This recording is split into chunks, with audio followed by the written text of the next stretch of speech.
할렐루야. 오늘 시간에도 책 얘기 하나 하겠습니다. 잊혀진 질문. 잊혀진 질문. 이 책은 2012년도 1월 달에 출판해서 1월에 한국 갔다 오시는 분이 저한테 선물을 하시더라고요. 이제 2012년도 얘기입니다. 이 책은 지금 도서관에 좀 소장되어 있습니다. 잊혀진 질문. 이 내용이 무슨 내용이냐면요, 삼성그룹을 창업한 고 이병철 회장님이 1987년도에 병세가 악화돼서 병원에 입원했습니다. 병원에 입원해서 그 삶에 절박한 마음으로 신앙적인 의문점 있는 거 24가지 질문서를 써가지고 카톨릭 신부님한테 보냈습니다. 질문서를 받은 그 신부님은 답변서를 24개에 대한 답변서를 준비해가지고 병원을 찾아갔습니다. 근데 병원에 갔을 때 이미 고 이병철 회장님의 병세가 너무 악화돼서 전달하지도 못했고 만나지도 못하고 되돌아왔습니다. 24가지의 질문을 한 이병철 회장님은 답변을 듣지 못하고 결국 세상을 떠나고 말았습니다. 당시 한국에서 최고의 부자였었습니다. 아무리 최고의 부자라 할지라도 죽음을 앞두고 무엇이 그리도 궁금했을까? 그냥 죽으면 됐지, 뭐가 그렇게 죽음에 임박해서 절박하게 24가지나 되는 질문을 했을까? 그러나 또 불행하게도 왜 답변을 듣지 못하고 죽었을까? 결국은 질문한 본인이 듣지 못한 질문이 되어버렸더라고요. 본인이 질문하고 듣지 못한 답변이 되다 보니까 이것을 뭐라고 하냐면 잊혀진 질문이 되어버렸습니다. 잊혀진 질문. 고인의 질문과 이 답변의 원고를 가지고 있던 그 신부님이 2012년도, 그러니까 2011년도쯤에 젊은 신부에게, 차동엽 신부에게 넘겨주었습니다. 그런 그 원고를 다시 개작을 해가지고 2012년도에 출판하다 보니까 24년 만에 잊혀진 질문이 세상에 나왔습니다. 24가지 질문을 했는데 24가지 질문 중에서 제일 마지막 24번째 질문이 뭐였느냐 하면은 지구의 종말은 언제 오는가? 지구의 종말은 언제 오는가? 이병철 회장님 같은 경우는 천국을 돈 주고 사람은 살 수 있을 만큼의 부를 가졌지만은 삶과 죽음의 문턱에서는 내가 가진 물질이 아무런 효력이 없다는 것을 그는 알았습니다. 그는 불교와 참 가까운 사람이었습니다. 삼성가는 불교 지향적인 그 가문입니다. 그런데 그는 그 궁금했던 것, 신앙에 궁금했던 것을 불교에서 답을 얻지 아니하고 왜 기독교에서 답을 얻으려고 신부님한테 그 질문서를 보냈을까? 그리고는 그 답변을 얻지 못하고 왜 또 죽었을까? 고인의 이 질문, 24가지의 질문을 보시면요, 고인만의 질문이 아니더라고요. 고 이병철 회장님만의 질문이 아니라 우리 한 사람 한 사람이 궁금하게 여겼던 질문을 했더라고요. 우리 수수께끼와 같은 인생입니다. 여러분, 지금까지 살아오시면서 참 인생은 정말 미로와 같다. 인생은 다 완성된 것 같은데 대중가요처럼 인생은 미완성이더라고요. 수수께끼와 같은 인생의 셈법을 우리는 뭘로 풀을 수 있을 것인가? 여러분, 수학으로 풀을 수 있을까요? 과학으로 풀을 수 있을까요? 문학으로 풀을 수 있을까요? 뭘로 풀을 수 있느냐? 여러분의 인생의 셈법을 과연 뭘로 풀으시겠느냐고요? 어디에서도 풀을 수가 없습니다. 오직 이 풀을 수 있는 길은 예수님을 구주로 영접했을 때만에 여러분의 인생의 문제가 풀릴 줄 믿습니다. 그래서요, 현재 여러분이 가지고 있는 물질이 충분하지 못할지라도 내세가 보장된 구원이 저와 여러분들에게 있음에 이게 가장 큰 축복으로 여기는 우리 새날교회 되시기를 주의 이름으로 축원합니다. 자, 오늘은 구약의 마지막 권입니다. 구약은 39권으로 구성되어 있습니다. 39권의 구성 중에서 39번째 권이 바로 뭐냐면 말라기입니다. 오늘 말라기에 써있어 우리에게 주시는 말씀이 두 가지가 있는데 두 가지 중에 첫 번째는 뭐냐면 하나님을 왜 나와 언약을 명령하셨느냐. 언약을 명령했습니다. 우리에게. 자, 우리는 세상 살면서 위급한 상황을 맞이했을 때, 정말 황당한 일을 맞이했을 때 제일 먼저 누구를 찾을 것인가? 제일 먼저 누구를 찾을 것인가? 부모를, 형제를, 자식을? 아니면 아내나 남편이나 아니면 친구인가? 아니면 목회자인가? 위급한 상황에서 제일 먼저 머리에 떠오르는 사람은 누구일까? 여러분도 순서를 한번 정해보셔야 돼요. 이 순서를. 도움을 요청할 대상의 순서를 한번 나열해 보시라고요. 어느 분은 그러더라고요. 무슨 일이 있든 제일 먼저 누구한테 연락하는가 하면 목회자한테 연락하더라고요. 좋은 일이 있든 굳은 일이 있든 제일 먼저 목회자한테 연락하시는 분이 있고, 또 어느 분은 어떤 급박한 일을 당했을 때 그걸 다 수습하고 정리하고 한숨 돌린 후에 목회자를 찾아와서 얘기합니다. 어떻게 얘기하는 줄 아세요? 목사님, 그때 나 죽을 뻔했습니다라고. 그래서 그러지, 그럼 얘기해서 같이 죽지 왜 저한테 얘기 안 하셨어요? 했더니 목사님 그래도 살아야 되지 않느냐라고. 또 어느 분은 그런 분도 있습니다. 요 사건만은 목사님한테 절대 얘기하지 말고 쉬쉬 하는 분이 있더라고요. 요 목사님 말은 안 되니까 목사님한테 얘기하지 말라고. 근데 참고로 말씀드리는데요, 이건 목사님한테 얘기해도 돼야 하는 건 제일 늦게 들어요, 제 귀에. 근데 요건 절대 알아서는 안 돼. 목사님한테 쉬쉬 해야 하는 거는요, 직콩 들어와 버리더라고요. 여러분, 숨기려 하지 마세요. 이게 어느 분은 그래요. 좋은 일이 있는데 바로 와서 얘기하더라고. 왜 그런가 했더니 2달이 3달에 걸쳐서 목사님에 들어가는 것보다는 내가 직접 와서 얘기하죠 하고서 좋은 일도 얘기하고, 굳은 일이 있더라도 몇 달에 걸쳐서 목사님 귀에 들어가 보다는 바로 제가 직접 설명하는 게 나을 것 같아서 그런 분들도 계시더라고요. 자, 여러분 한번 생각해 보시기 바랍니다. 위급한 상황에서 누굴 먼저 찾는가에 따라서 그분의 신앙이 다 보이더라고요. 기도의 능력을, 기도의 힘을 믿는 사람은 목회자한테 제일 먼저 얘기합니다. 기도해 달라고. 기도해 달라고. 울며 불며 얘기합니다. 같이 울면서 같이 기도합니다. 그런데 돈과 권력이 있어야 돼. 이 사건은 돈이 있어야 돼. 이 사건은 권력이 있어야 돼. 이 사건은 사람이 있어야 돼 하는 경우에는 결국은 교회를 찾아오지 않냐고 부모를, 자식을, 형제를, 친구들을 찾아 나서더라고요. 그래도 여러분, 기도의 능력을 믿으시고 오직 예수님만 의지하시고 예수님께 모든 것을 고백하는 우리 새날교회 되시기를 주의 이름으로 축원합니다. 다시 또 책 얘기 가보겠습니다. 삼성을 창업한 고 이병철 회장은 인생의 끝자락에서 종교적으로 왜 그렇게 그는 갈급했을까? 한두 개의 질문이 아니라 24개 질문을 하더라고요. 다 신앙적인 문제를 그렇게 집요하게 질문하더라고요. 내용을 보시면 정말 갈급했고 얼마나 절박했을까? 근데 그걸 본래는 24개 질문에 24개 답변이가 몇 페이지가 안 나왔습니다.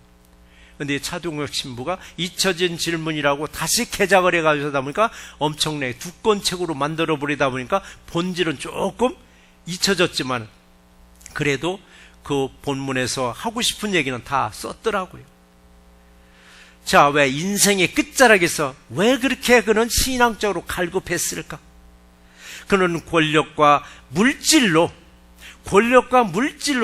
해결할 수 없는 것이 뭔 줄 알았냐? 바로 자신의 생명인 줄 알았습니다. 자신의 생명은 물질로, 권력으로 해결할 수 없음을 뒤늦게 아는 것입니다. 구문의 24개 질문 중에서 5번째 질문이 있습니다. 5번째 질문이 뭐냐면, 신이 인간을 사랑했다면 왜 고통과 불행과 죽음을 인간에게 주었느냐라고 질문을 합니다. 여러분도 한번 생각해 보셔야 됩니다. 여러분들은 이 질문에 어떻게 생각하시는지, 하나님이 나를 사랑했다면 왜 하나님은 나에게 고통과 불행과 죽음을 왜 주시느냐라고 생각해 보셔야 됩니다. 네, 독일의 시인이 이런 말을 했더라고요. 요람에서 무덤 사이에는 고통이 있었다라고 시인은 노래를 했더라고요. 태어나서부터 죽는 그 사이에는 뭐냐? 고통이 있었다라고 독일의 시인은 그렇게 노래를 했더라고요.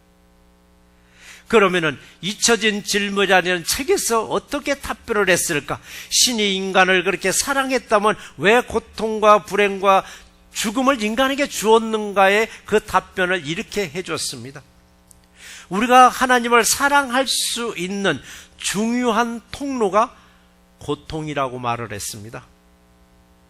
여러분도 그렇게 생각하시는지 생각해 보세요. 만약에 내게 고통도 없습니다. 내게 불행도 없습니다. 내게 죽음도 없습니다. 그러면 하나님을 차지할 일이 없습니다. 내가 왜 하나님 찾아? 이 땅에서 고통이 없고 불행도 없고 죽음도 없는데 하나님을 차지할 일이 없습니다. 우리가 고통을 통해서 하나님을 찾게 되었습니다.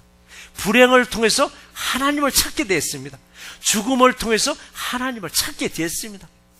하나님을 찾지 아니하니까 우리에게 고통과 불행과 죽음을 주시더라고요.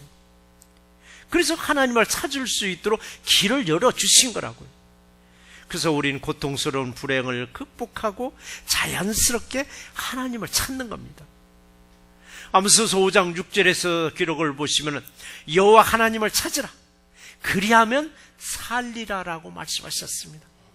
하나님을 찾을 때 여러분의 살 길이 열릴 줄 믿습니다. 하나님은 우리 한 사람 한 사람에게 말씀을 주시더라고요. 한 사람 한 사람에게 말씀을 주시는데 어떤 말씀이신가 했더니 4절 말씀에 내가 이 명령을 너에게 내린 것은, 내가 이 명령을 너에게 내린 것은 뭐냐 이게야. 이 명령은 무엇을 말하느냐고요. 그리고 무슨 명령이기에 너에게 내렸다라고 하시느냐고. 무슨 명령이신가?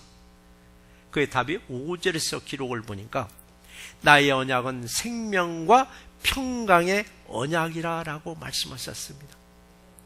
생명과 평강의 언약이라고 했습니다. 언약은 계약을 말하고 있습니다. 계약은 쌍방 간의 합의하에 서명을 하면서 이 계약이 성립이 됩니다. 그런데 하나님은 이스라엘과의 계약을 하시면서 쌍방 간의 합의를 이루어진 계약이 아니라 하나님의 일방적인 계약을 딱 체결을 했습니다. 일방적인 계약. 그렇다고 하나님의 일방적인 계약이라고 해서 이스라엘에 결코 불리한 조건은 하나도 없습니다. 하나님은 눈에 보이지 않게 계약을 딱 체결하고 그대로 이루라고 요구하셨습니다. 하나님의 사랑과 하나님의 은혜의 일방적인 계약, 쌍방에 합의하지 않은 계약이라서 그런지 이스라엘은 툭하면 이 계약을 위반했습니다. 여러분도 세상에서 계약을 할 때가 있습니다. 계약을 하고 서로 이익 없을 때 사인함으로써 계약이 성립되고 발효됩니다. 그리고 내가 계약을 어기게 되면 우리에겐 불이익이 따르게 되어 있습니다. 이스라엘 민족들도 계약을 자꾸 어기고 있었습니다. 계약을 위반할 때마다 하나님은 사랑의 매로 이스라엘을 다스렸습니다. 사랑의 매로 두들겨 맞다 보니까 아프니까 또 부르짖기 시작합니다. 너무 고통스럽다라고. 그러면 하나님은 일방적으로 용서하시고 계약을 해약하는 것이 아니라 다시 연장해 주셨습니다. 계약을 다시 연장받은 이스라엘 백성들 또 하나님 앞에 법을 어기기 시작했습니다. 그러면 하나님은 매로 두들겨 패면은 맞다 보니까 아파 죽겠다고 또 용서를 구하면은 하나님은 용서해 주시고 또 회복을 시켜 주셨습니다. 회복을 받은 이스라엘 민족들 또 하나님께 죄를 지었습니다. 이게 반복된 죄의 역사가 바로 유대인들의 역사이기도 했습니다.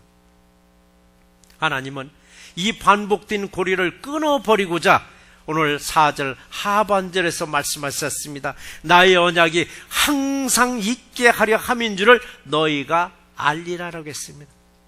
항상 있게 하려 함이라라고 했습니다. 언약이 항상 있게 하라고 했습니다. 어떤 언약인가 했더니 생명과 평안이라고 말씀하셨습니다.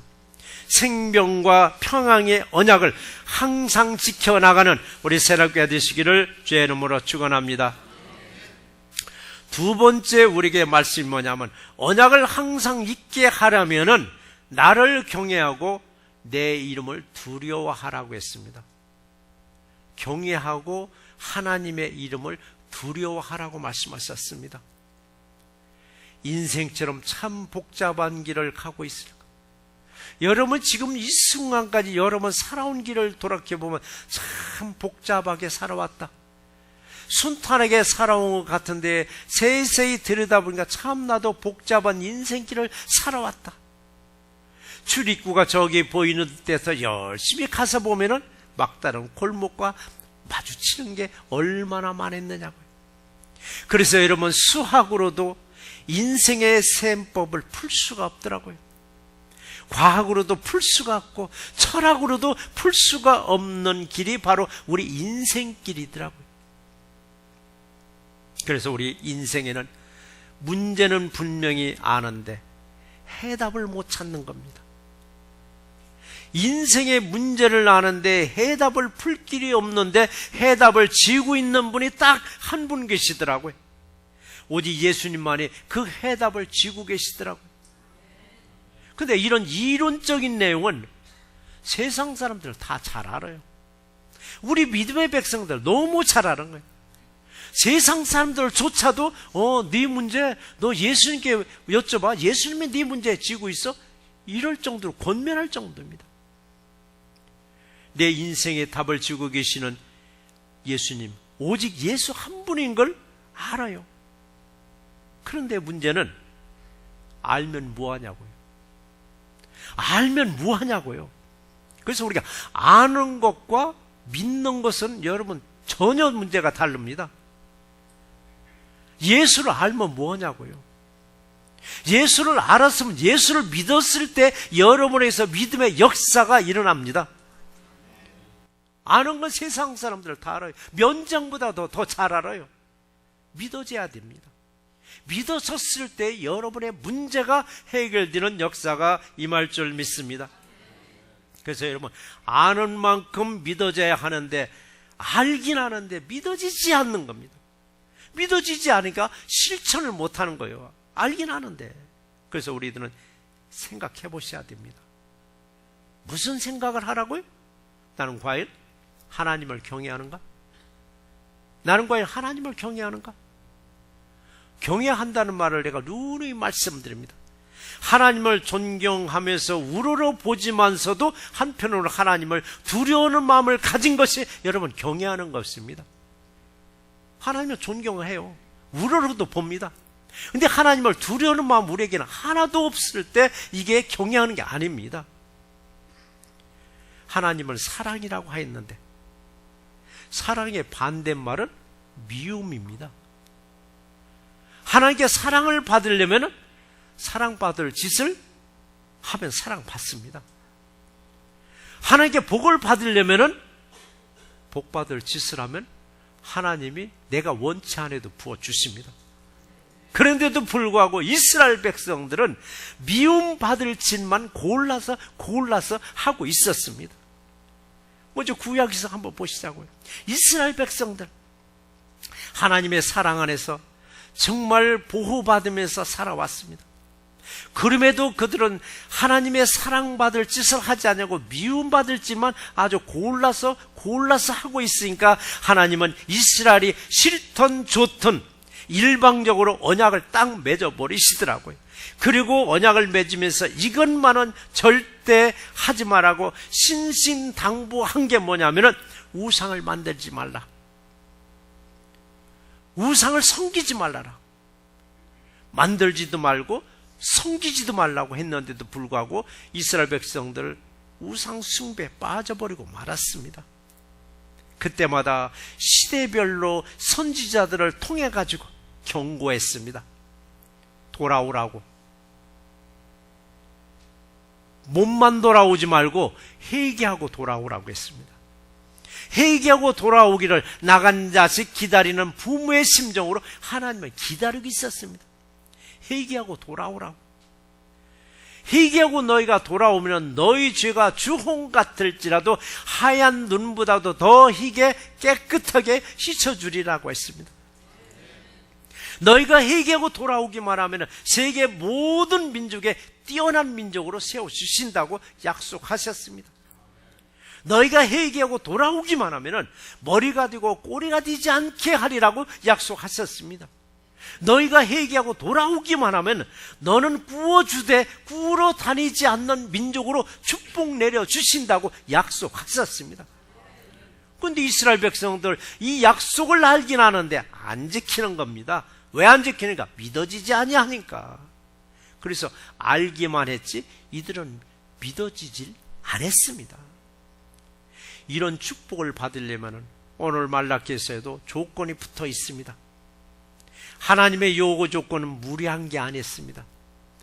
저 하늘에 있는 것을 따가지고 오라는 것도 아닙니다. 저 지옥에 있는 것을 가져오라는 것도 아닙니다. 바다 끝에 있는 것을 가져오라는 것도 아닙니다.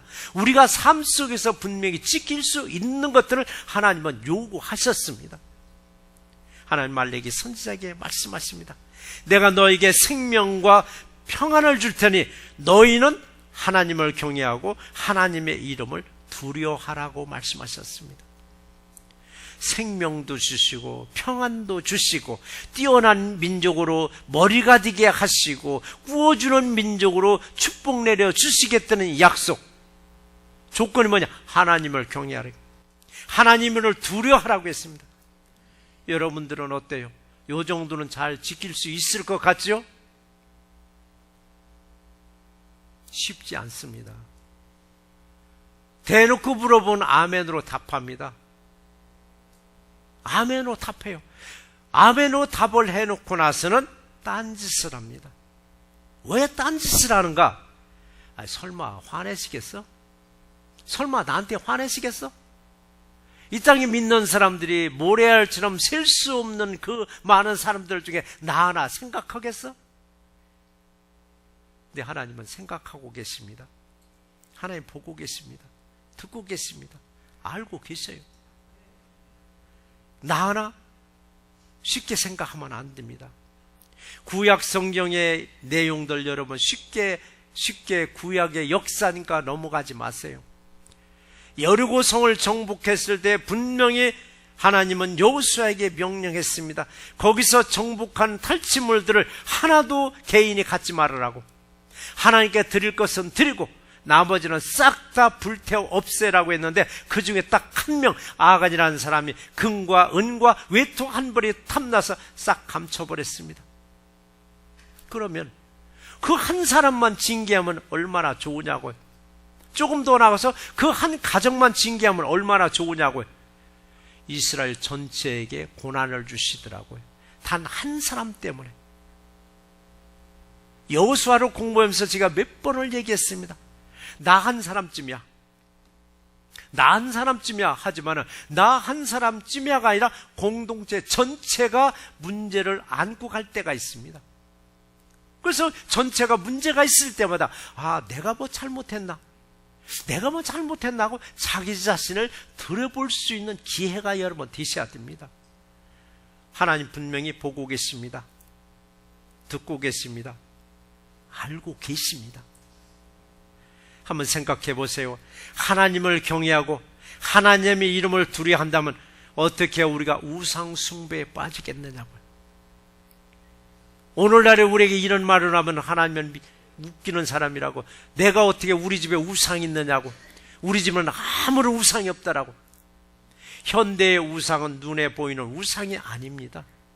여러분의 마음속에 들어앉아 있습니다. 여러분 마음속에 들어있는 우상, 나도 모를 때 있고 이웃도 모르지만 하나님은 꿰뚫어 보고 계시더라고요. 그럼 나도 모르게 벌써 하나님께 죄를 짓고 있는 거더라고요. 학교 선생님들이 숙제를 냅니다. 근데 숙제를 해와도 안 해와도 이익도 불이익도 없다면 숙제 내올 확률은 떨어집니다. 근데 숙제를 해오지 않을 경우 불이익이 크면 클수록 숙제를 해올 확률이 높아지는 겁니다. 저희 성도님 중에 교사했던 분들이 꽤 많이 계십니다. 그 교사했던 분들이 교사하기 전에 초등학교 때 한번 옛날을 생각해 보세요. 저도 생각해 보는 거예요. 숙제를 안 해오면은 손바닥 불나야 됩니다. 종아리 불납니다. 지금이야 손바닥 종아리 때렸다는 쑥감으로 그냥 선생님이 감옥에 가지만은 옛날에는 손바닥 불났습니다. 왜 대나무 자로 그렇게 때리는지 손바닥에. 그렇게 무서우니까 선생님 매가 무서우니까 숙제를 해오더라고요. 이거 다시 한번 우리 생각해 봐야 돼요. 하나님도 분명히 말씀하셨습니다. 내가 내게 복을 줄 테니까 너는 나를 경외하고 내 이름을 두려워하라고 했습니다. 하나님의 이름이 두렵고 하나님을 경외하는 마음을 가졌으면 하나님의 법대로 우리는 살아갈 수밖에 없습니다.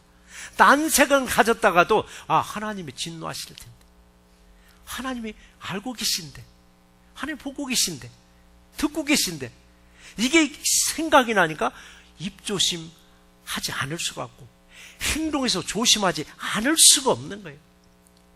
하나님이 복을 준다는 말씀은 믿더라고요. 여러분 놀랍게 하나님이 복 준다는 말씀 기가 막히게 믿고 있어요. 그런데 또 하나, 지키지 않으면 화가 있다는 말씀은 안 믿고 믿어도 잊어버리더라고요. 우리는 두 가지를 다 기억하세요. 복받을 짓을 하면 분명히 하나님의 복을 주시고, 미움받을 짓을 하면 하나님께 미움을 받는다는 거, 화를 당한다는 거, 이 두 가지를 다 가지고 있어야 되는데 우리 뭔만 믿느냐? 복 준다는 말씀만 믿고 있더라고요. 우리는 여러분 경고의 말씀이 믿어지지 아니하니까 하고 싶은 대로 내 기분대로 지 멋대로 살아가는 거예요. 근데 하나님 분명히 보고 계시면서 세몰하고 계시더라고요. 세몰하고 계시면서 그냥 그걸로 그냥 끝나면 좋을 줄 알았더니 다 계산하고 있다 어느 순간에 비를 딱 보내더라고요. 어느 순간에 청구서를 보내더라고요. 여러분 청구서 받은 분들 황당해가지고 여러분 화를 당한 분들 얼마나 많아요. 하나님 그냥 안 넘어갑니다. 그럼 그때 좀 잔소리 좀 해주면 얼마나 좋아. 하나님도 잔소리 잘 안 해요.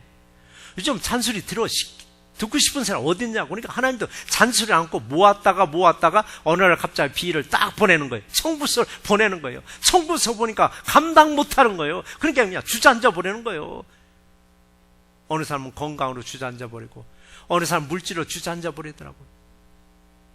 왜 주저앉게 만드는가? 하나님이 사랑하니까. 그렇게 해서라도 회개하고 다리에 돌아서서 하나님 나라에 영원히 가고자, 함께 가고자 하나님 우리에게 밀렸던 비를 보낼 때 여러분 할렐루야 하세요. 그걸 받고 나서 쌍소리 하지 마시고. 쌍소리 하더라고요. 이 비를 받고 나면 여러분 비리 뭔지 여러분 아실 거예요.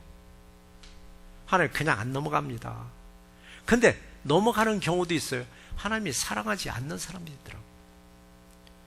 한번 이병철 회장 생각해 보시라고요.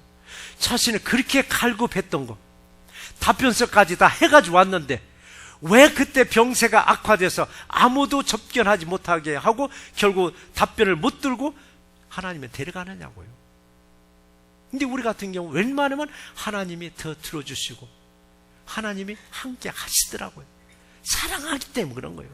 그래서 우리가 비일이 올 때 하나님에 빨리 납작 엎드리세요. 비일이 처음부터 왔을 때 엎드리면 하나님이 그거 다 클리어 시켜 주십니다. 탕감해 주실 줄 믿습니다. 말씀을 믿고 순종할 때 6절의 기록을 보니까 그의 입에는 진리의 법이 있었고 그의 입술에는 불의함이 없으니라고 했습니다. 저와 여러분들의 입술에 진리의 법이 있는가? 진리는 뭔가? 예수님 말씀하셨죠. 내가 너에게 이른 말이 영이요 진리요 생명이라고 말씀하셨더라고요. 말씀이 내 입술에 있는가? 매일 우리는 말씀을 입으로 읽으라고 누누이하고 올해 벌써 4년째입니다. 하나님 말씀을 읽어서 1년에 딱 1독만 하자라고.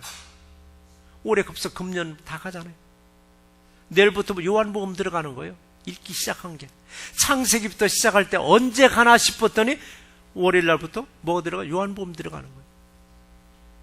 오늘부터 들어가네. 오늘부터 요한복음이. 진리의 법이 여러분 입술에 항상 충만하는 우리 새학교가 되기를 주의 이름으로 축원합니다. 내 입술에 진리가 있었을 때만이 내 입술에 불의함이 없더라고요. 입술에 거짓이 없다는 얘기입니다. 입술에 정직함이 있다는 얘기입니다. 내 입술에 거짓이 있고 내 입술에 불의함이 있다 보니까 이웃을 놓고 우리는 난도질할 때가 있습니다. 정죄하고 비판하고 판단하는 우리 그런 입술이 아니라 항상 하나님의 말씀이 살아있는 그런 입술이 되시기를 제 이름으로 축원합니다. 6절 중반절에 보시니까 그래요. 그가 화평함과 정직함으로 나와 동행하면 누구냐? 하나님과 동행하는 사람입니다. 하나님과 동행하는 사람은 누굴까 했더니 그 입술에 진리의 법이 있는 사람들입니다. 진리는 하나님의 말씀이라고 했습니다. 말씀은 뭔가 했더니 하나님이 하셨던 일들, 현재 하고 계시는 일들, 앞으로 하실 일을 내 입으로 읽어주는 거예요. 내 입으로 시인하는 겁니다. 시인할 때 뭐냐? 하나님과 나와 동질감이 되더라고요. 하나님과 나와 동질감. 하나님은 이질감 있는 사람과 동행하지 않습니다. 여러분들도 누군가 함께 길을 가는데 이질감을 가진 사람하고 동행이 되느냐고요. 서로 엇박자가 나는데 뭔가 공감대가 형성됐을 때 오손도손 재밌게 가는 거예요. 세상에서도 그렇잖아요. 일을 할 때 코드가 맞아야 된다고 하잖아요. 코드가 맞아야 된다. 요즘 한국 정부를 놓고 가끔 그 얘기 하더라고. 뉴스를 보면은 코드 인사라는 말을 쓰더라고요. 코드 인사. 내 입맛에 맞는 사람들은 골라 쓴다는 게 코드 인사라고 하잖아요. 자, 마찬가지입니다. 저와 여러분들도 하나님과 코드가 맞아야 돼요. 코드가 맞아야 돼요. 하나님과 코드가 맞지 않으면 하나님 우리가 동행할 수가 없는 거예요. 내가 자꾸 타교 종교, 그러니까 뭐 불구지향적으로 가는데 하나님이 어떻게 같이 가겠느냐고요. 내 안에 우상이 드글드글한데 어떻게 하나님과 동행할 수 있느냐고요. 하나님과 코드가 맞아야 되는 거예요. 코드가. 하나님의 코드가 맞는 건 뭐냐? 하나님을 경외하는 마음, 하나님을 이름을 두려워하는 마음으로 노아와 같이, 에녹과 같이 동행하시는 우리 새학교에 되시기를 주의 이름으로 축원합니다. 오늘 말씀을 정리해 보겠습니다. 세상 살면서 여러분이 위급한 상황을 맞이하면 제일 먼저 나는 누구를 찾을 것인가? 누구를 찾을 것인가? 부모인가? 자식인가? 친구인가? 남편인가? 아내인가? 큰 사고 겪으면서 여러분은 제일 먼저 누구를 찾으셨는가? 예수님을 찾으셨는가? 사람을 찾으셨는가? 누굴 찾았는가? 이게 훈련이더라고요.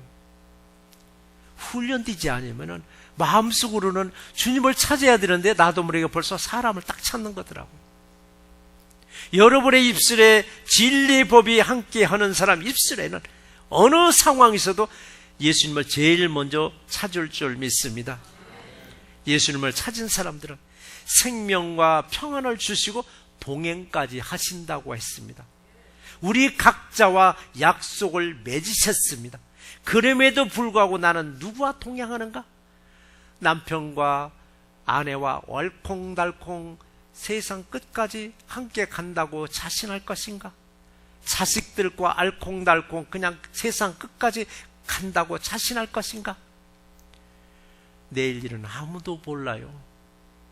평생 간다고 내일 일은 아무도 모릅니다. 오늘 이 시간만이 저와 여러분들의 시간이요, 오늘만이 여러분들의 날인 줄 믿으시고 항상 주님과 함께하는 삶이 이루어지시기 바랍니다. 하나님을 찾는 사람들에게는 우리보다 한 발 앞서서 평생 여러분의 생명과 평안을 지켜주실 줄 믿습니다. 하나님께 항상 감사하는 우리 새롭게 되시기를 주의 이름으로 축원합니다.